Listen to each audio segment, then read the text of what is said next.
우리 옆에 분에게 이렇게 인사했으면 좋겠습니다. 하나님이 찾으시는 예배자 되세요. 우리 두 분에게 인사할까요? 자, 시작. 하나님이 찾으시는 예배자 되세요. 하나님이 찾으시는 예배자 되세요. 이제 하반기에 들어서 예배에 대한 4번째, 그리고 올해 8번째입니다. 근데 아직도 야곱이에요. 야곱을 지나서, 족장들을 지나서, 그리고 성막을 지나고, 또 다윗과 여러 사람들을 지나서, 신약을 지나서 초대교회 중세시대까지 가려면 몇 년 걸릴 것 같습니다. 큰일 났습니다. 어쨌든 오늘은 야곱입니다.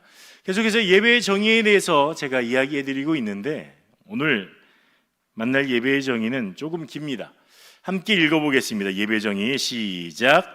예배는 하나님의 은혜로 인하여 심령에 차고 넘치는 감사이며 하나님의 품 안에서 쉼을 누리는 영혼이 탄성하는 것이며 하나님의 사랑에 마음이 사로잡히는 것이며 하나님의 말씀에 의해 영적으로 깨닫는 것이다. 아멘. 이 정의에서 마지막 부분만 빼고, 제가 마지막 부분 하다가는 야곱 이야기도 못할 것 같아 그래서 이 앞에 있는 세 부분만 나누고 야곱 이야기로 가려고 합니다. 예배가 뭘까? 첫 번째, 예배는 은혜로 넘치는 감사다, 이렇게 이야기합니다. 넘친다. 뭐가 넘칠까요? 목욕탕이 들어가면 물이 넘치죠. 네, 저만 넘칩니다. 저는 확실히 넘칩니다. 목욕탕이 들어가면. 부피가 크기 때문에. 고린도서 4장 14절에서 15절에 보면 주 예수를 다시 살리시니가 예수와 함께 우리도 다시 살리사 너희와 함께 그 앞에 서게 하실 줄을 아노라 라고 말씀하시면서 15절에 이렇게 말합니다. 이는 모든 것이 너희를 위함이니 많은 사람의 감사로 말미암아 은혜가 더하여 넘쳐서 하나님께 영광을 돌리게 하려 함이라, 이렇게 말합니다. 예수님으로 말미암아 하나님의 많은 감사로 은혜가 더해지고, 그것이 은혜가 넘치고 감사가 넘쳐서 하나님께 영광을 돌리게 한다. 이것이 말씀입니다. 이 은혜가 어디로부터 오는 걸까요? 하나님으로부터 오는 겁니다. 이 은혜는 우리를 위해서, 나를 위해서 하늘의 높은 보좌를 버리시고 친히 사람의 몸으로 이 땅에 오신 하나님, 예수님, 그리고 이 땅에 오셨을 뿐만 아니라 친히 모든 죄를 짊어지시고 십자가에 죽으시고, 그것으로 끝난 것이 아니라 우리가 다시 살아남을 보증하기 위해서 모든 죄와 사망의 권세를 이기시고 부활하신 그 예수 그리스도, 그 은혜와 만나는 것입니다. 그 하나님의 사랑과 만나는 것입니다. 그리고 하나님의 그 은혜를 깨닫게 되면 자연스럽게 감사가 우리 안에 일어나게 되는 것입니다. 감사가 일어나고 하나님의 사랑을 깨달으면 그 감사가 쌓이고 쌓여서 은혜가 넘칠수록 감사도 쌓이고 이 감사도 넘쳐나게 되는 것입니다. 하나님의 은혜와 감사가 어떻게 넘칠까요? 제가 예를 들어보기 위해서 조금 굉장히 무서운 영상이지만 영상을 하나 편집해서 가져왔습니다. 함께 보겠습니다.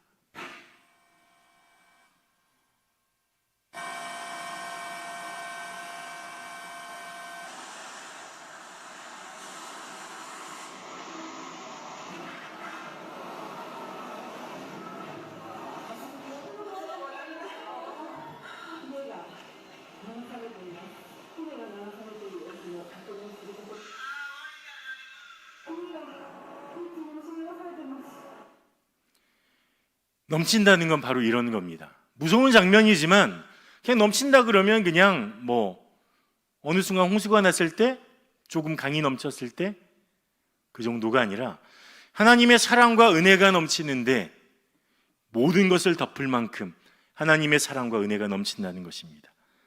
그 넘치는 은혜를 받은 사람은 모든 죄를 저렇게 쓸어가고 덮어버릴 그 하나님의 사랑을 만나는 사람은 감사할 수밖에 없습니다.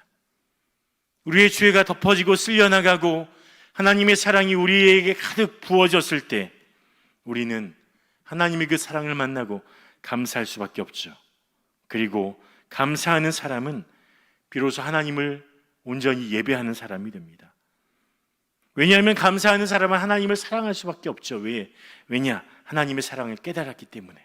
그리고 감사하는 사람은 실패와 절망에서 일어날 수 있는 힘을 가지게 됩니다.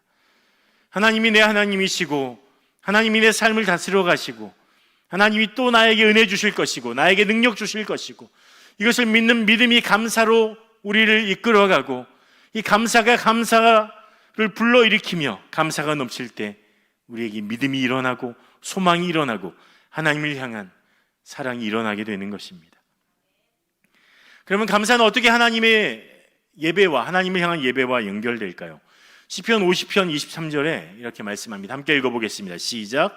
감사로 제사를 드리는 자가 나를 영화롭게 하나니 그의 행위를 옳게 하는 자에게 내가 하나님의 구원을 보이리라.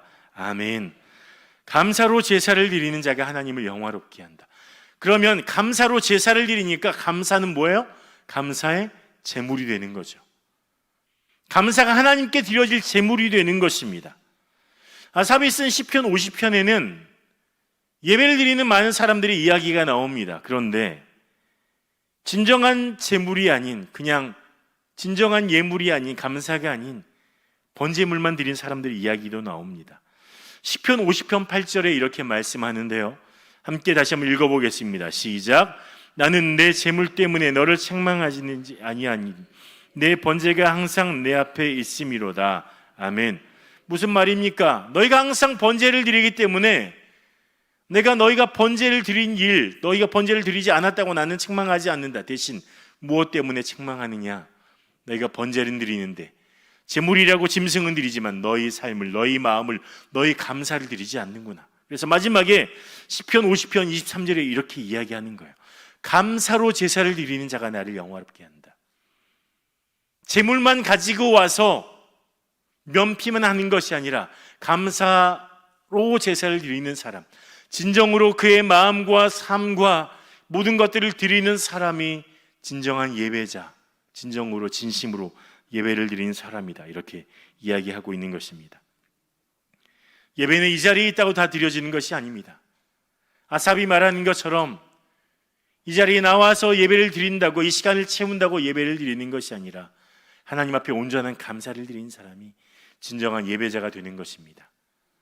불편해도 힘들어도 고난 가운데 있어도 어려워도 감사하는 사람이 진정한 예배자가 되는 것입니다. 찬송가 주 안에 있는 나에게 라는 이 찬송을 쓴 분은 엘리자 에드먼드 히윗이라는 분입니다. 이렇게 생기셨는데요, 이분은 필라델피아 출신으로 여성으로 독신 찬송 작가이기도 하고 또 아이들을 위해서 굉장히 오랫동안 교육계에 봉사하신 분이기도 합니다. 필라델피아 학교에서 가르치고 계셨는데 이 추운 겨울날 이 학교에 굉장히 문제야, 불량아가 있었습니다. 그래서 보고 견디다 못해 이 아이를 불러서 충고하기 시작합니다. 가르쳤죠. 그렇게 하면 안 돼. 하나님 널 사랑하시는데 자꾸 어긋난 길로 가지 마. 다 이루고 충고하는데 이 아이가 갑자기 옆에 있던 지붕에서 떨어진 슬레이트 조각을 들고 선생님을 때렸습니다. 엘리자 에드먼드 히윗 여사 척추에 금이 갔습니다. 골절이 됐습니다. 1887년 겨울날 이 선생님은 6개월 동안에 상체를 모두 솟고 붕대를 한 채, 몸을 움직이지 못한 채로 병실에 누워 있어야 했습니다. 대소변까지 남들에게 받게 해야 하는 그런 상황이 됐습니다. 창밖을 바라보면서 움직이지도 못하고 원망이 늘어갑니다. 하나님, 제가 주님을 위해서 교회 학교에도 봉사하고 얼마나 많은 일을 감당을 했습니까? 근데 저는 왜 이렇게 지금 누워 있을까요? 그렇게 마음속에 어려움들이 있었습니다. 알고 있었어요. 이 아이를 용서해야 된다고. 물론 용서해야 되죠. 근데 마음의 용서가 도저히 안 되는 거예요. 괴롭고 힘들고 몸도 괴롭고 마음도 괴롭고 영혼도 점점 시들어갔습니다. 추운 겨울처럼 엘리자 에드먼드 히윗 여사의 마음도 차가워졌습니다. 그런데 병실을 청소하던 이 흑인 아주머니 한 명이 있었습니다. 당시에도 흑인과 백인의 차이가 심했습니다. 그런데 이 여성분이, 흑인 여성이 청소를 하면서 찬송을 부르는 겁니다. 히윗 여사가 이해할 수 없었어요. 아니, 저분은 삶도 불우하고 지식도 낮고 못 사는데 어떻게 저렇게 즐겁게 찬송을 할 수 있지? 왜 그럴까? 그래서 자기 방을 청소할 때 물어봤습니다. 청소하는 게 그렇게 좋은 건가요? 찬송을 어떻게 그렇게 하시나요? 그러자 이 여성분이, 흑인 여성이 이렇게 얘기합니다. 나에게 닥친 어려운 형편과 처지를 찬송으로 바꿀 수 있게 해주신, 힘을 주신 하나님 때문에 저는 찬송할 수 있습니다. 난 힘들고 어렵지만 나와 함께 해주신 하나님 때문에 나는 지금 어려운 일을 해도 찬송할 수 있습니다. 힐 여사 마음에 크게 진동이 왔습니다. 충격을 받았습니다. 나는 불평만 했구나, 불만만 했구나. 내가 감사할 수 있는데 하나님을 잊어버리고 하나님이 나에게 해주신 게 참 많은데 내가 지금 이렇게 돼 있다고 불만만 했구나. 그리고 찬송을 썼습니다. 그 찬송이 바로 주 안에 있는 나에게 딴 근심이 있으랴. 주님을 찬송하면서 할렐루야. 내가 어렵고 힘들어도 주님만 따라가겠습니다. 그리고 일평생 교회학교 아이들을 위해서 헌신하고 봉사했습니다. 이 찬송도 원래 교회학교 아이들을 위해서 쓰여진 아이들용 찬송이었습니다. 고통 속에서 은혜를 깨달을 때, 그때 우리는 비로소 감사라는 값진 열매를 만날 수 있습니다. 은혜를 깨달을 때 우리는 반드시 감사의 열매를 만날 수 있습니다. 그리고 이 감사의 열매는 예배의 제물에 해당이 되는 것입니다. 우리가 하나님 앞에 가지고 나가야 될 것이 바로 이것입니다. 여러분은 오늘 오시면서 어떤 감사를 가지고 오셨나요? 감사할 게 있으셨나요? 제가 지금 딱 10초 드릴게요. 10초 동안 감사할 거 딱 두 가지만 생각해 보세요. 나는 하나님께 이거 감사하겠다. 자, 시작.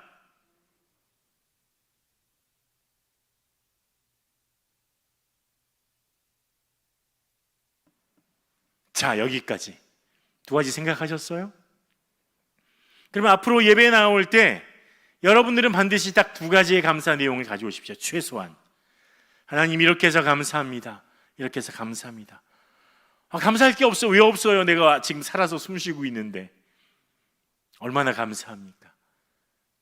오늘도 내가 사랑하는 교회 식구들을 만날 수 있고, 오늘도 내가 아직 귀가 들려서 말씀 들을 수 있는 귀가 있고, 볼 수 있는 눈이 있어서 성경을, 말씀을 볼 수 있으니 얼마나 감사합니까?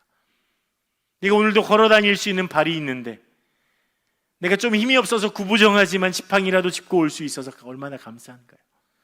감사할 일은 차고 넘칩니다. 불평할 일이 많지만 그 불평을 감사로 바꾼 그런 믿음이 우리에게 있길 간절히 소망합니다. 그럴 때 하나님이 받으신 예배자가 그런 예배자가 되는 것입니다. 두 번째, 예배는 하나님 품 안에 쉼을 누리는 영혼의 탄성이다, 이렇게 말했습니다. 쉼을 누린다. 여러분 잘 쉬고 계세요? 잘 못 쉬고 계세요? 제가 보니까 얼굴이 다 못 쉬고 계시는 것 같아요.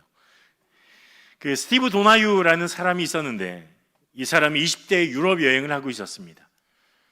이분이 여행을 하는데 프랑스의 한 겨울에 도착하게 됐습니다. 그리고 파리를 여행하는데 매서운 추위가 너무 질기는 거예요. 너무 춥다, 너무 춥다, 추워서 못 살겠다. 그래서 딱 한 가지 마음을 먹었습니다. 그래, 나는 따뜻한 아프리카로 가리라.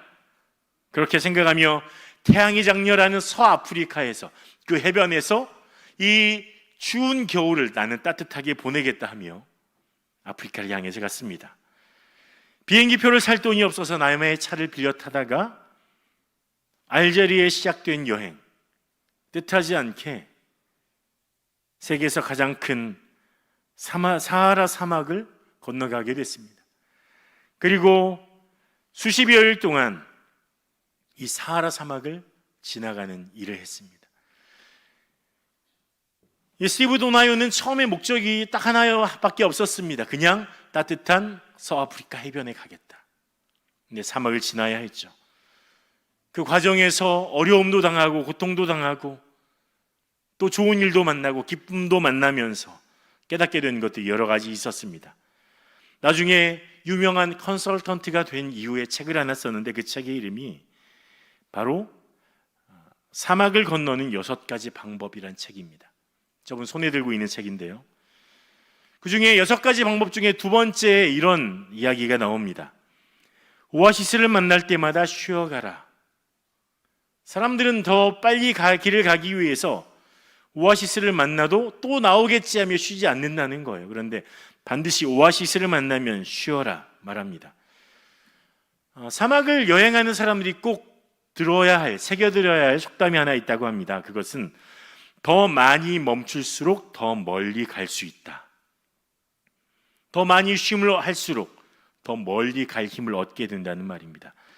쉬면서 힘을 충전해야 하고, 그리고 다음 여행에 대해서 생각하고 분석하고 또는 또 여행 계획을 바꿔야 한다면 바꾸게 되고, 또 같은 목적을 지닌 사람들을 만날 수 있는 그곳이 바로 쉼을 가질 수 있는 오아시스다. 우리에게도 쉼이 필요합니다. 그런데 우리가 쉼을 얻나요? 쉬지 못하죠. 우리 영혼에도 쉼이 없습니다. 문제들이 끝나지 않고, 고민들이 끝나지 않고 계속해서 우리를 덮쳐오고 우리를 힘들게 하고 괴롭게 하죠. 그런데 예수님께서 우리에게 쉼을 주시겠다고 말씀합니다. 마태복음 11장 28절입니다. 함께 읽겠습니다. 시작. 수고하고 무거운 짐진 자들아 다 내게로 오라. 내가 너를 쉬게 하리라. 아멘.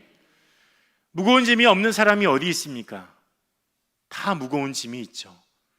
아무리 제가 늘 웃고 다닌다고 해도 저 또한 무거운 짐이 있습니다. 남들은 모르는 짐들을 다 가지고 있어요. 근데 예수님이 말씀합니다. 너희가 다 무거운 짐을 가지고 와라. 너희 수고를 다 가지고 와라. 내가 너희를 쉬게 하겠다. 그렇게 말씀하시면서 이렇게 말합니다. 마태복음 11장 29절 30절입니다. 함께 읽겠습니다. 시작. 나는 마음이 온유하고 겸손하니 나의 멍에를 메고 내게 배우라. 그리하면 너희 마음이 쉼을 얻으리니 이는 내 멍에는 쉽고 내 짐은 가벼움이라 하시니라. 아멘. 멍에를 본 적 있으십니까? 요즘 젊은 친구들은 멍에를 본 적이, 아이들은 없을 거예요.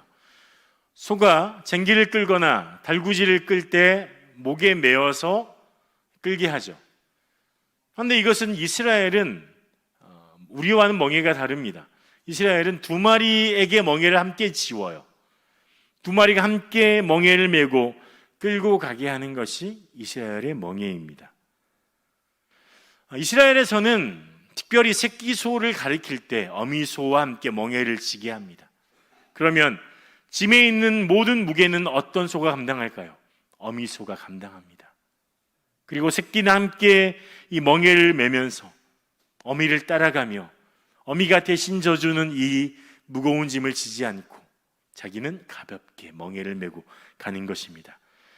예수님이 말씀하신 멍에가 이런 것입니다. 내가 너희의 짐을 다 메고 가니까 너희는 그냥 내 옆에서 나와 함께 멍에만 지면 된다.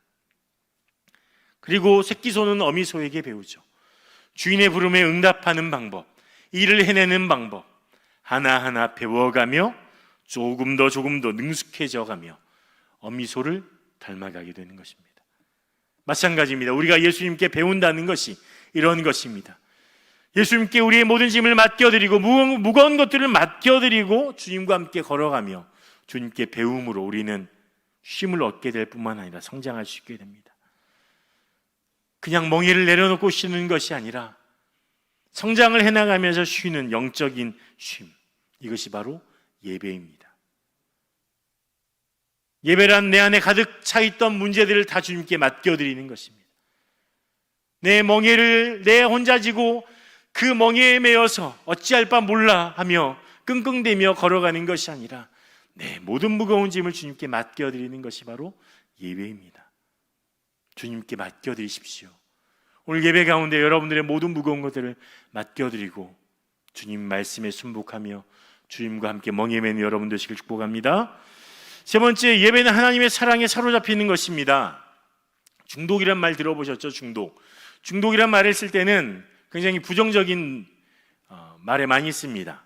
예를 들면 마약 중독 또는 도박 중독, 게임 중독, 쇼핑 중독, 이렇게 어떤 물질이나 행위에 지나치게 의존하는 걸 중독이라고 합니다. 근데 중독이란 말을 긍정적으로 바꿔보면 어떨까요?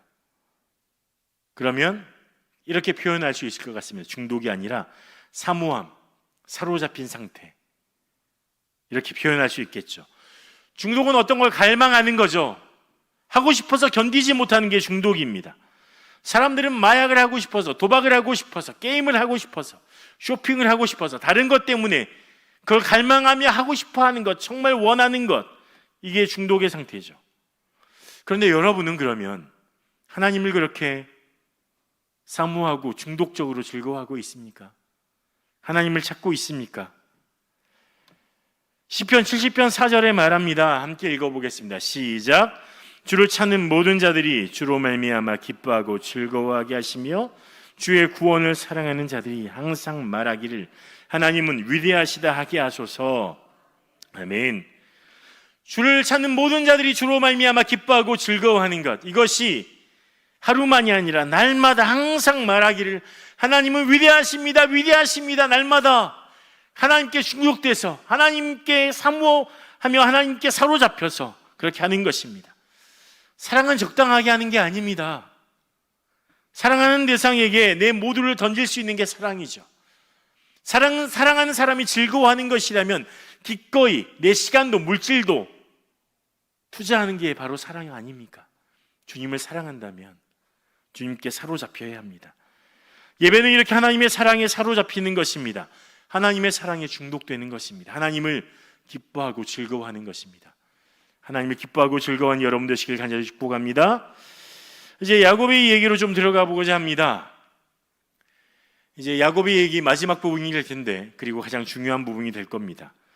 야곱의 이야기를 제가 들여다보고 생각하면서 야곱의 예배의 모습은 어땠을까? 특별히 야곱이 만나는 이 중요한 절체절명의 순간에 야곱은 어떤 모습으로 하나님 앞에 나아가는지 좀 살펴보고자 합니다.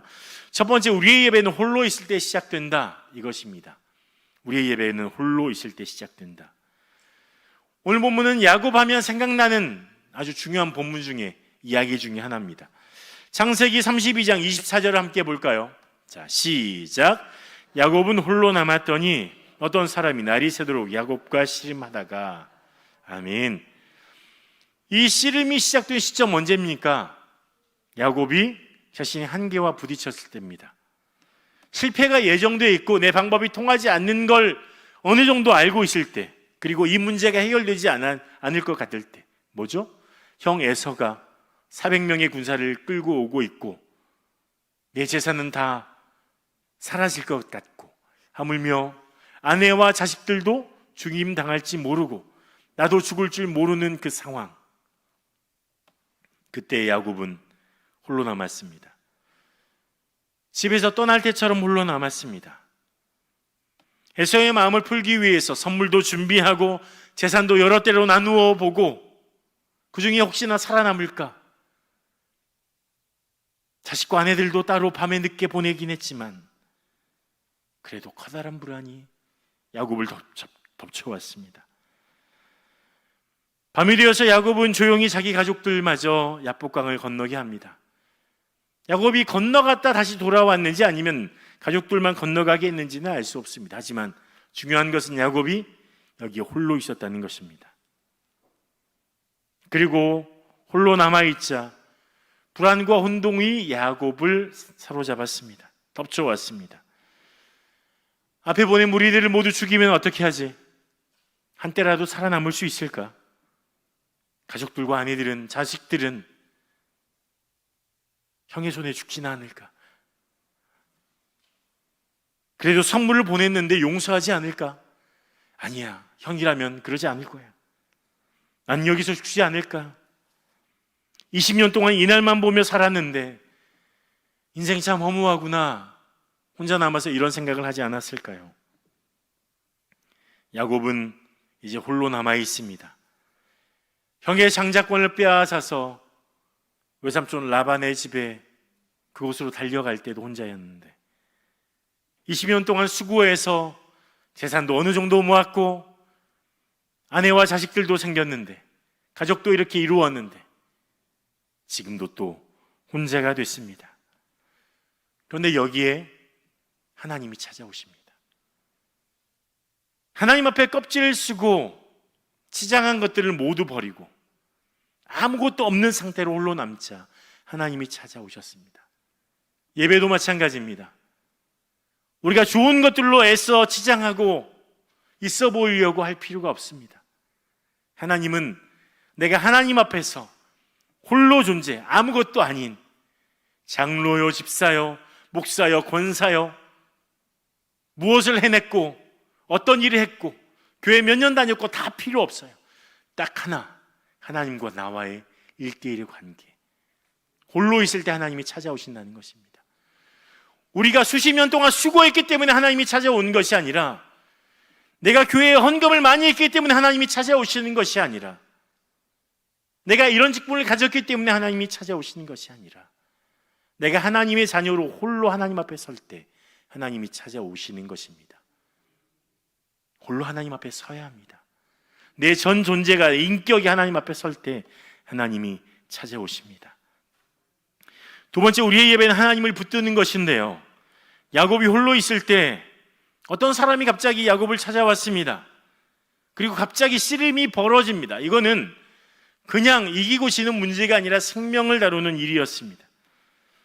이 존재는 야곱이 어떻게든 힘을 다해도, 젖먹던 힘을 다 쥐어짜도 어떻게 해볼 수 없는, 쓰러뜨릴 수 없는 상대였습니다. 마치 지금 야곱의 상태와 같죠. 내 힘으로 형 에서와의 관계를 풀어낼 수 없습니다. 선물을 보내도, 아내와 자식들을 나중에 보냈다고 해도 과연 에서의 마음이 풀어질지 알 수 없는 그 고민과 불안의 싸움, 이 씨름이었습니다. 야곱은 필사적으로 상대를 붙들었습니다. 매달립니다. 죽음의 불안 앞에서 씨름하고 있습니다. 그리고 25절에 보면 낯선 이가 야곱을 이기지 못해서 야곱의 허벅지 관절을 쳤습니다. 관절이 어긋나고 말았습니다. 이렇게 단숨에 야곱의 관절을 어긋낼 정도의 힘이라면, 그 정도 능력을 지녔다면 당연히 씨름에 이길 만한 사람인데, 그런 존재인데 밤새도록 야곱을 붙들고 놓아주지 않고 졌다고 표현할 정도로 야곱과 함께 있습니다. 왜 그랬을까요? 처음부터 이 존재가, 이 사람이 야곱을 쳐서 쓰러뜨렸으면 되지 않을까요? 하나님은 야곱이 자신의 힘으로 이 싸움을 이길 수 없다는 걸 깨닫게 해주고 싶었습니다. 네 힘으로 안 돼. 네 힘으로 여기까지 온 것 같지 아니야. 알잖아. 내 형의 문제를 네가 어떻게 할 수 없다는 거 알잖아. 네가 해야 될 것은 고민이 아니야. 나를 붙드는 거야. 나를 붙들고 늘어지는 거야. 야곱이 끝까지 붙들고 늘어졌습니다. 그리고 창세기 32장 26절에 말합니다. 함께 읽어보겠습니다. 시작. 그가 이르되 날이 세려하니 나로 가게 하라. 야곱이 이르되 당신이 내게 축복하지 아니하면 가게 하지 아니하겠나이다. 아멘. 누구인지 잘 알 수 없는 존재, 하지만 이 존재가 하나님으로부터 온 존재일 거라는 걸 짐작하고 있었습니다. 아니, 하나님이라는 걸 알았죠. 왜냐하면 30절에 보면 야곱이 씨름한 장소에 이름을 하나 붙이는데 이름은 무엇일까요? 브니엘이었습니다. 뜻은 내가 하나님과 대면하여 보았으나 생명이 보존되었다. 내가 하나님과 대면하여 보았으나, 내가 하나님과 씨름했으나, 만나서 씨름했으나 내가 살았다. 내 생명이 살아남았다. 알고 있었습니다. 그래서 야곱은 하나님을 붙들고 늘어집니다. 축복해 주십시오. 저를 축복해 주지 않으시면 놓지 않겠습니다. 이렇게 예배는 하나님을 붙드는 것입니다. 하나님만을 굳게 붙드는 것입니다. 예배에서 사람 보지 마십시오. 사람 보면 섭섭할 때가 많아요. 제가 나이가 아직은 연소하지만 나이가 조금씩 들면서, 그리고 작년까지 광주에 있으면서 많은 교역자들을 이렇게 리딩하면서 마음에 항상 가졌던 생각이 다 내 마음 같지 않아, 이거였습니다. 다 내 마음 같지 않아요. 그렇죠. 다 달라요. 사람을 보면 실망하는 건 당연한 겁니다. 실망할 수밖에 없어요. 우리가 예배에 나와서 누구만 바라보아야 하느냐? 하나님만 바라봐야 돼요. 그리고 하나님의 사랑을 입고 하나님의 사랑으로 사람을 바라봐야 합니다. 그냥 사람만 보면 당연히 시험 들죠. 왜냐하면 나와 다른데요. 내 생각과 같지 않아요. 당연한 겁니다. 하나님만 바라보니 여러분 되시길 축복합니다. 세 번째, 예배는 변화됨입니다. 변화됨. 하나님을 붙들고 축복해달라는 야곱의 모습 속에 우리가 예배의 또 다른 의미를 만날 수 있는데, 이런 일이 일어납니다. 창세기 32장 28절입니다. 함께 읽어보겠습니다. 시작. 그가 이르되 내 이름을 다시는 야곱이라 부를 것이 아니요 이스라엘이라 부를 것이니 이는 내가 하나님과 및 사람들과 겨루어 이겼음이니라. 아멘. 이름이 바뀌었습니다. 야곱의 이름이 이스라엘로 바뀌었습니다. 한 민족의 이름이, 하나님의 백성의 이름이 여기에 탄생합니다. 이스라엘의 뜻은 무엇일까요? 하나님과 겨루어 이김. 그리고 더불어서 여기에 또 다른 뜻도 있는데 하나님께서 지배하신다, 이런 뜻도 있습니다. 그러면 이전의 이름이었던 야곱의 이름의 뜻이 무엇인지 알고 계시나요? 기억나시나요? 제가 말씀드렸는데 힌트, 쌍둥이인데 태어날 때 이렇게 하고 태어났어요. 잊어버리셨군요. 네, 그럴 줄 알았습니다. 야곱의 뜻은 발꿈치를 잡다. 모션을 생각하세요. 야곱하면 이렇게 딱 들고 발꿈치 잡으시면 돼요. 발꿈치를 잡다. 이것과 함께 또 다른 뜻이 이 발꿈치를 잡다 안에 포함되어 있습니다. 회방하다, 태어나는 걸 회방해서 또 속이다, 이런 뜻도 있어요. 에서도 창세기 27장 26절에 보면 야곱의 이름에 대해서, 야곱이 아버지의 축복을 받아 가로채고 난 다음에 야곱에 대해서 이렇게 얘기해요. 야곱의 이름을 속이는 자다, 이렇게 이야기합니다. 속이는 자. 야곱은 속이는 자로 살았습니다. 회방하는 자로 살았죠. 자기 이익을 위해서 그렇게 살았던 사람입니다. 그런데 하나님과 만나고 하나님을 씨름하고 하나님을 붙들었더니 하나님의 복이 임했는데 어떻게 복이 임했냐? 이름이 바뀌었어요. 존재 가치가 달라졌어요. 전에는 속이는 자였고 회방하는 자였습니다. 붙들고 늘어지는 자였죠. 그런데 하나님으로 말미암아 하나님께 지배를 당하는 자라, 하나님 앞에 자신의 삶을 내어드리는 사람, 하나님이 속한 사람이 되었던 것입니다. 이름이 성경에서는 굉장히 중요합니다. 이름은 성경에서 그 사람의 고유한 개인 특성을 보여주거든요. 성경에서 이름이 바뀌었다는 건 아주 중요한 거예요. 저도 이름을 바꾸고 싶었던 때가 있습니다. 설마 그럴 거라고 생각하지 않으셨습니까? 제 이름은 굉장히 고전적입니다. 저희 할아버지가 이런 황당한 일을 일으키셨는데, 네, 제 이름이 왜 이렇게 되었느냐, 전설이 있습니다. 저희가 규자돌림인데 저희 부모님 고향은 전남 완도세요. 완도 고금도라는 섬이 부모님 고향인데 거기에 황씨 일가들이 사는 집성촌이 있습니다. 그래서 규자돌림이 굉장히 많아요. 사촌들도 많고 여러 사람들이 있어요. 그리고 아들들이 태어났으니 쌍둥이가 태어났는데 어떻게 해야 되냐, 귤을 넣긴 넣어야 되겠고 고민하시다가 할아버지 생각이 번뜩였습니다. 숫자를 넣자. 저는 8팔이 제 팔자의 한자입니다. 설마 그럴 거라고 생각하지 않으셨죠? 네. 그러면 제 형은 쌍둥이 형이 있는데 이름이 뭘까요? 제가 강의를 할 때마다 많이 묻지만 역시 여러분들도 단순하시군요. 7 아니에요. 제 쌍둥이 형의 이름은 1입니다. 그러면 중간이 있을 거 아니냐? 없어요. 저희 어머니가 그렇게 위대하신 분이 아니세요. 1부터 2와 7까지는 없고 1과 8만 있습니다. 이 이름으로 살아야 되나 고민했던 적이 있습니다. 개명을 할까? 근데 저희 어머니가 이런 말씀하셨어요. 이름이 특이하니까 사람들이 잊어버리지 않을 거다. 너는 목사가 될 거고 됐으니 사람들이 기억해 주는 게 좋지 않겠냐. 그래서 그냥 황규팔로 계속 살고 있습니다. 제 이름을 부를 때 이 슬픈 전설을 기억하시고 저를 긍휼히 여겨시길 부탁드립니다. 네. 이름이라는 게 굉장히 중요합니다. 그런데 야곱의 이름이 변했습니다. 그리고 그의 삶도 가치도 변했습니다. 어떻게 변했을까요? 증거가 여기 있어요. 창세기 33장 1절에서 3절인데 우리말 성경으로 좀 이해하기 쉽게 한번 읽어보겠습니다. 자, 시작. 야곱이 눈을 들어보니 에서가 400명을 거느리고 다가오고 있었습니다. 야곱은 자식들을 레아와 라헬과 두 요종에게 나누어 맡겼습니다.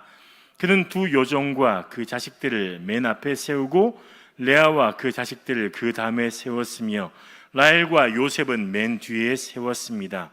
야곱은 그들의 맨 앞으로 나아갔습니다. 그는 땅에 엎드리어 7번 절하며 자기 형에게 다가갔습니다. 아멘. 아니, 이전에 야곱은 어땠습니까? 다 보냈어요. 재산도 종들도 다 보냈어요. 낙타고 뭐고 다 먼저 보냈어요. 그것도 나눠가지고 그 다음에 어떻게 했습니까? 밤이 되자 고민하다가 자기 아내들, 자식들 먼저 보냈어요. 혼자 있었어요. 맨 뒤에 빠져서. 형이 나에게까지 오는데 시간을 벌기 위해 가장 두려웠기 때문에, 괴로웠기 때문에 이걸 감당할 자신이 없어서 물러나서 두려움 가운데 혼자 있었습니다. 그런데 이름이 바뀌고 어떻게 됐죠? 가족들 앞으로 나아갑니다. 야곱이 아니라 이스라엘로, 하나님의 이긴 자로 하나님 앞에 나아갑니다. 하나님 그 사랑을 알고 그 은혜를 깨닫고 그 사랑 안에 거하니 두려움이 사라졌습니다. 물론 두려웠겠죠. 그런데 담대해졌어요. 이전에 감당할 수 없었던 이 일을 감당할 수 있는 힘이 야곱에게 생겼습니다. 야곱에게 용기가 생겼습니다.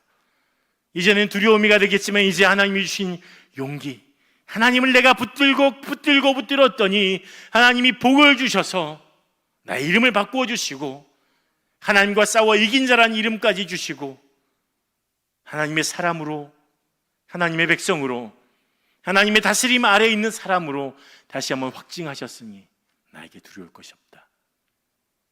가족들을 세우고 가장 앞에 나아가서 가장 두려웠던 존재인 형 앞으로 나갔습니다. 그리고 형에게 말하죠. 용서를 구합니다. 예배는 이런 것입니다. 야곱은 두려움을 이겼을 뿐만 아니라 이전에 자신을 이겨냈습니다. 이스라엘로 바뀐 야곱은 이전에 자신의 방법을 다 이겨내고 다 버리고 하나님의 방법으로 서게 된 것입니다. 우리가 온전한 예배를 드리면 이렇게 되는 겁니다. 이전에 내 방법을 버리고 내가 해왔던 습관을 버리고 야곱이 이스라엘로 바뀌는 것처럼 내 삶이 변화되는 것입니다. 그렇게 변화되어서 야곱은 하나님 앞에 섰습니다.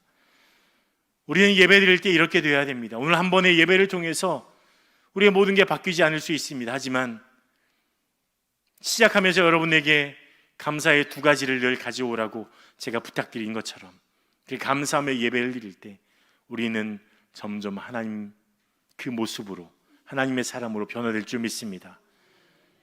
예수님과 함께 멍에를 지면 주님께 배우고 주님을 닮아가고 주님의 뜻대로 행하는 그런 사람이 될 수 있을 줄 믿습니다. 이것이 예배자입니다.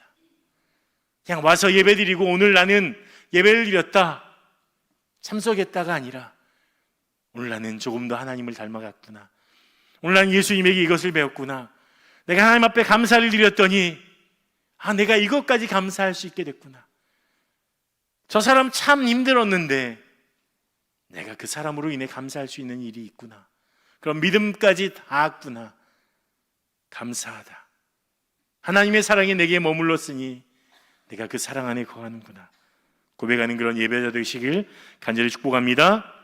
기도하겠습니다. 하나님, 우리는 야곱처럼 교활하고 또 내 지혜로 살아왔던 사람임을 고백합니다. 내 노력으로 열심히 살았습니다. 하지만 야곱이 하나님을 만나고 하나님을 붙들고 하나님으로부터 복을 받았더니 그 인생이 바뀌었던 것처럼 우리도 예배를 통해서 하나님을 만나고 하나님을 붙들길 소망합니다. 하나님이 우리를 변화시키는 놀라운 현장이 이 예배 장소가 될 수 있도록 주님, 주의 성령으로 은혜를 더하여 주시옵소서. 예배 가운데 우리를 만나 주시고 우리를 변화시켜 주시옵소서. 모든 두려움을 이기게 하시고 과거의 나를 이기고 하나님의 말씀으로 변화되는 하나님의 사람 되게 하옵소서. 예수님 이름으로 기도합니다. 아멘. 찬송 425장 주님의 뜻을 이루소서 함께 찬송하겠습니다.